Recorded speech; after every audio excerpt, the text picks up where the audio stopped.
Right, hello, welcome back. Welcome to my World Matchplay preview and predictions for the World Matchplay Winter Gardens. And for the darts betting tips for the World Matchplay, Luke Littler to hit most 180s at 9 to 10, and Luke Humphreys to win the World Matchplay at 5 to 1 at Unibet Betway. Wessel Nyman to win the World Matchplay at 10 to 1. That is long odds on it, and he becomes third favourite compares to Humphreys and Littler compared to the two Lukes, and Kevin Dukes to win the quarter three.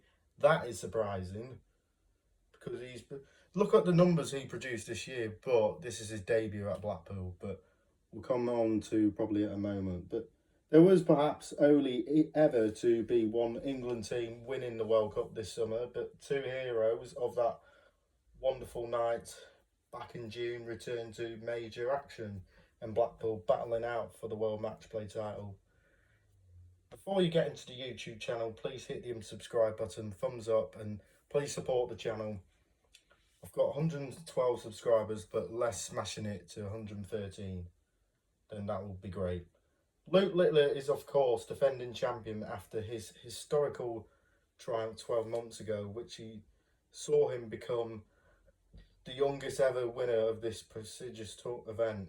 In doing so, he completed the Triple Crown of darts at the age of just 18, while his astonishing average of 107.24 against James Way was the third highest for the World Matchplay final, behind Phil Taylor's efforts of 111.23 against Adrian Lewis in 2013 and 109.47 against Wade back in 2008. Since then, Littler has gone on to add another 7 major majors to his unbelievable tally of 15. Only one he's not yet to collected is the European Championships. Littler is always hungry for new records and the ways of making history, but there is no doubt that he will complete the clean sweep of majors in the calendar year. But he's won the first 4, 5. If you even include the World Cup, he's not the he's hot favourite to make it 5. Let's look at watching Phil Taylor's crazy statistics at the World Matchplay. However, I'm backing his World Cup teammate Luke Humphreys to end this relentless run of success by picking up his possibly second Phil Taylor trophy. Gorhan Liu was the fantastic winner of this event 12 months earlier when he averaged over 100 in 5 of those games, including 101 to beat Michael van Gerwen in 1815 in the Winter Gardens Classic. But my opinion, my favourite tournament of the year. But that moment in time, he probably didn't quite realise how quickly he would lose a grip of his newfound dominance. But he's clearly had to play second fiddle to Littler ever since. But winning just 3 more majors, he's finished runner-up to Littler in 4 of the major finals, but he's reached since last October's World Grand Prix. And nobody can say that he hasn't given an almighty scare, as we saw him in the World Masters and the Premier League final, which he was pipped in the last leg decider. Humphreys gained a smaller measure of revenge over Littler by beating him in the US Darts Masters final 8-7 at the end of June with an average of 104. And right now, I believe he's got the confidence to turn him over in the big major.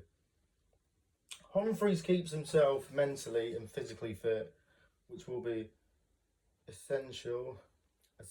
But if they meet in a best of 35 leg final, which is possible, when it comes to statistical form, he actually has the highest seasonal average in 2026. He's 101.09, a fraction ahead of Littler's 101. Obviously, that's only a tiny difference, but it's proved that he's consistently operating at very similar levels. On the other valuable threat to Littler could well be Wessel Nyman, who is as big as 10 to 1. Provably because we haven't yet seen him produce his brilliant best on the major stage, but yet is the key word here.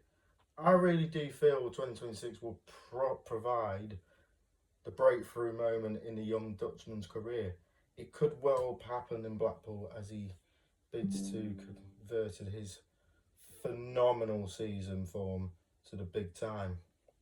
Last month, Nyman won the inaugural Slovak Darts Open, and just to become just the fourth player in history behind Phil Taylor, Michael van Gerwen and Peter Wright to have claimed 8 or more Pro Tour titles in a single season, with 2 of those being on the European Tour. And on the other 6 were Players' Championship events. Although a lot of big names such as Littler and Humphreys hardly compete with those these days. But it's still a relentless run of success, which is creating more confidence, which is every passing week. Crowds bigger and louder than Blackpool have been seeing him succeed this season, but so we don't really have to worry about the stage environment anymore. So the biggest question mark is the format. It's not proven it in the best of 31 legs or more, so we are taking a chance on him in that regard. Also read Phil Taylor's World Matchplay dominance. As for Littler, he's obviously an extremely fair favourite, given him everything he's achieved, but I would rather back him to hit the most 180s for the tournament, almost evens, and my pick to win the tournament again. Last year, he managed a record-breaking 64 maximums, and even he hadn't reached the final, which he hit 17. He would likely have still beaten Josh Rock in this market, but as a Northern Irishman, ended up on 37 after being pipped by Littler in that forgettable semi-final. But this season, his 180 per leg rate is over 0.43, and that's some way of clear of Kevin Doots 0.36 and Luke Humphreys 0.35. Both of those players are in the opposite half of even if he meets either of them in the final. He should still clean up, but obviously the early exit will rule him out. Yes, boss. Mommy. Mom. But I don't expect that. This is the one market you can back Littler and still win, even if he doesn't lift the trophy. Now, I'll run through each quarter of the draw to complete the full preview. So quarter 1. Luke Littler versus Nico Sprinter. Nathan Aspinall versus Joe Cullen. Josh Rock versus Luke Woodhouse. And Stephen Bunting versus Neil Zonneveld. Look, listen, it's extremely hard to see anyone than Luke Littler coming through. That's a typical question. This section of the draw.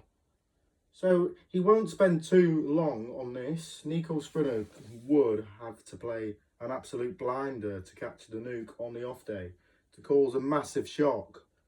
But I just don't see that happening. And by the time he faces the biggest names in this quarter, format lengthens to best of 21 and a best of 31 legs. And we all know how ridiculously tough it is to beat him over this kind of distance. Josh Rock came pretty close in last year's semi-final, but he's not shown us the kind of form that suggests similar performance on the cards. But same could be said for Stephen Bunting. But for my quarter of the draw, I think Luke Littler will beat Luke Woodhouse in the quarter final, and then my quarter of the draw, Luke Littler to win quarter 1. Quarter 2, Michael van Gerwen versus Andrew Gilding. Chris Dobie, Dirk van Dijvenbode, Johnny Clayton, Damon Hester, and Gary Anderson versus Ryan Joyce. It is a pretty tough quarter to call, although Michael van Gerwen heads the betting coming through and having enjoyed a pretty decent season so far, which has seen him pick up 3 titles, including a couple of the World Series. The Premier League campaign didn't go according to plan, but we saw plenty of inconsistency over those 16 weeks By contrast, Johnny Clayton performed brilliantly to reach the playoffs, but he hasn't really succeeded anywhere near else in 2026. Gary Anderson has the highest season average in this quarter, but keep your eye on Chris Dobie, who has picked up a couple of Pro Tour titles in 2026. He's got a tough game against Van Dijvenbode, but he's statistically performing well. But however, his form in Blackpool isn't so hot, having reached just one quarter-final back in 2023. So does he have that, the question to answer? But only time will tell. But for me, the form player's got to be right now. It's got to be Johnny Clayton. I think Johnny Clayton will win this quarter, but for me, it's too close to call. Then quarter 3, Luke Humphries, Cameron Menzies, Ross Smith, Kevin Dukes. What a game that should be. Gerwin Price, Martin Schindler, and Danny Noppert versus Rob Cross. So all but 2 players in this section of the draw have won titles in 2026. So it won't be easy for my tournament tip Luke Humphries to come through it. However, a tough quarter like this will hopefully ensure he hits the ground running by the time the final weekend comes around. He should be firing in all cylinders, but if a focus Gerwin Price turns up, then he'll obviously be dangerous, but he's admitted distractions away from darts over the recent months, and in recent months he has taken some of his motivation away. That will prove crucial if he faces a hungry Humphries in the quarterfinals. Ross Smith is certainly a dark horse to be aware of, having claimed 3 titles this season, including 1 on the European Tour. He opens up his campaign against the dangerous Dutchman Kevin Dukes. As popular as he is with the crowds, Dukes is still shying in a major way from the World Championship, but I have a feeling the Winter Gardens experience will bring the best out of him like the Ali Pali does. But it is his first World Match Play, but he comes into it on the back of a highly impressive season, but which has seen him win his maiden PDC ranking title back in May. His numbers have been fantastic so far this season, but this breakthrough triumph really could have proved to be a launch pad that sees him turn into a major star. His talents is deserved, but if he comes against Humphries in the second round, if he beats Ross Smith, then he could potentially face Luke Humphries in the last 16. But it will be a best of 21 legs, which give him half a chance. But that's why I'm having a small shaver on him to go on and win this quarter. But I'm going for Luke Humphries now. Why is it saying it boring? But come on. Oh, come on now. I think Luke Humphries will win the quarter 3. Then quarter 4, Jan van Veen, Christopher Tysky, Wessel Nyman.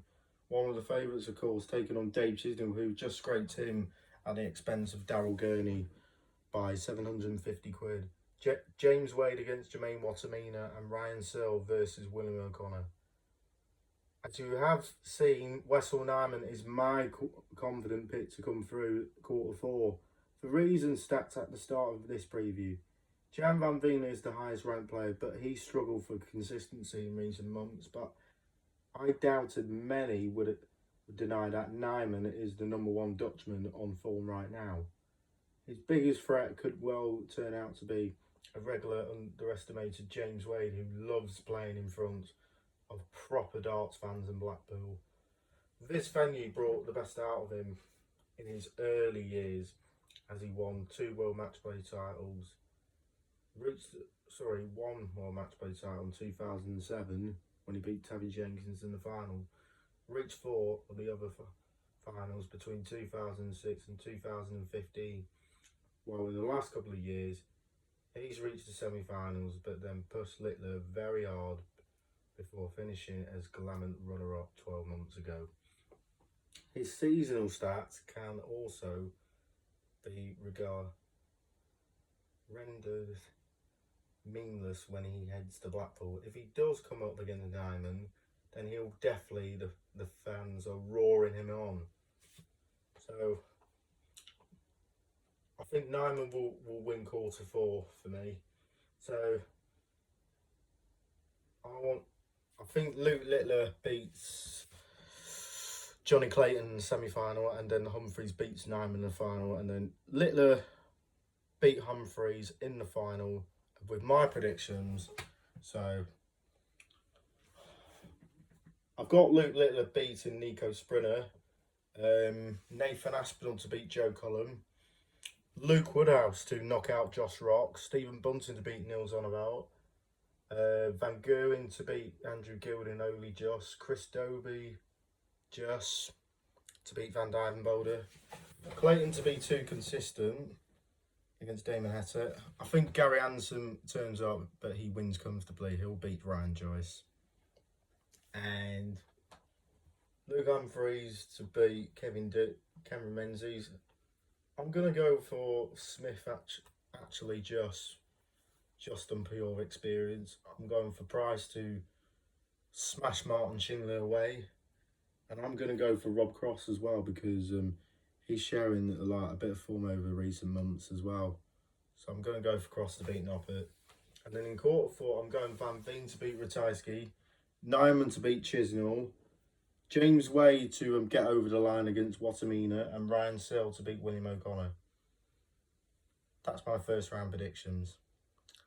But that's my predictions then, and the preview for the World Match Play. Guys, leave them in your comments below, and we'll see you tomorrow for the World Match Play Day 1 predictions, and also for the World Cup playoff place, third place playoff between England against France, and in the final on Sunday, Spain against Argentina. Bye everyone, good night.